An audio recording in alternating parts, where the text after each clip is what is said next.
Mesdames et messieurs, bonjour et bienvenue dans votre édition d'information que nous démarrons par cette information fait divers à Grand-Yoff. Elle jure avoir accouché d'un mort-né, autopsie et son téléphone disent le contraire. Angom, 26 ans, se présente au SAMU avec des saignements et des maux de ventre. Pressée de questions par le personnel médical, après consultation, elle déclare avoir accouché d'un mort-né. Alertée, la police l'a conduit chez elle à Arvad, un quartier de Grand-Yoff. Sur place, le bébé est retrouvé dans un sac en plastique jeté dans la poubelle de la chambre de la dame. Elle confesse avoir caché sa grossesse pour ne pas faire honte à ses parents, avant de jurer que le bébé est tombé sur le sol au moment de son accouchement. Poursuivant son récit face aux enquêteurs, Angom signale que le nouveau-né continuait de pleurer après sa chute, mais qu'il perdra la vie quand elle l'a mis dans le sac en plastique. D'après Libération, il évoque cette affaire dans son édition de ce jeudi. L'autopsie est venue balayer la version de la jeune dame. Celle-ci a révélé que le nouveau-né est décédé d'une anesthésie mécanique à la suite d'une strangulation, rapporte le journal. Par ailleurs, poursuit la même source, l'exploitation du téléphone de Angom a permis de découvrir qu'elle consultait beaucoup de sites parlant d'avortement en plus d'échanger avec une mystérieuse Monsieur Ndiaye, connue sur les réseaux sociaux,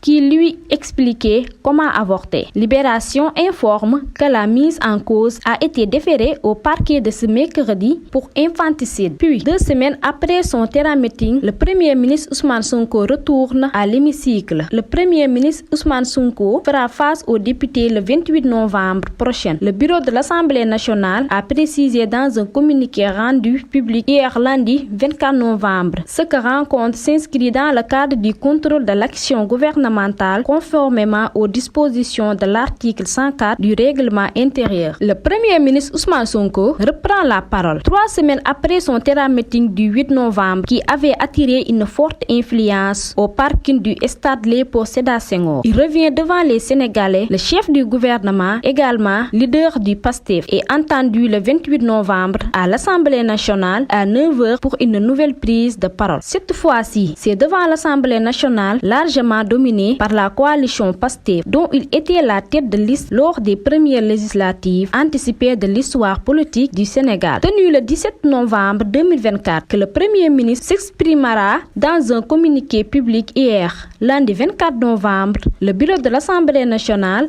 a indiqué que cette séance s'inscrit dans le cadre du contrôle de l'action gouvernementale, conformément aux dispositions de l'article 104 du règlement intérieur. En effet, le dernier alinéa du article 104, dans sa version mise en jour, est proposé par Mohamed Adjib Salim Dafé, président du groupe parlementaire PASTEF. Les Patriotes, Aïssata Tall, présidente du groupe parlementaire Takku Wallu Sénégal, le chef du gouvernement qui avait annoncé un après 8 novembre lors de son terrain-meeting devrait être interprété par les députés lors de cette deuxième séance de questions d'actualité de l'année 2025. Aussi bien sûr l'évolution de la conjoncture. Il convient de noter que cette troisième séance d'actualité du chef du Premier ministre Ousmane Sonko, depuis sa nomination en avril 2024 à la primature avec l'Assemblée des membres de son gouvernement devant l'Assemblée nationale, intervient dans un contexte très particulier, notamment après la révélation de nouvelles charges financières héritées de l'ancien régime du président Macky Sall, mais aussi de profondes divergences politiques au sein de l'exécutif entre le président de la République et le Premier ministre. Le chef du gouvernement, qui avait annoncé un après 8 novembre lors de son terrain-meeting, devrait être certainement interprété par les parlementaires lors de cette deuxième séance de questions d'actualité de l'année 2025, aussi bien sur la situation économique, sur les tensions politiques qui traversent actuellement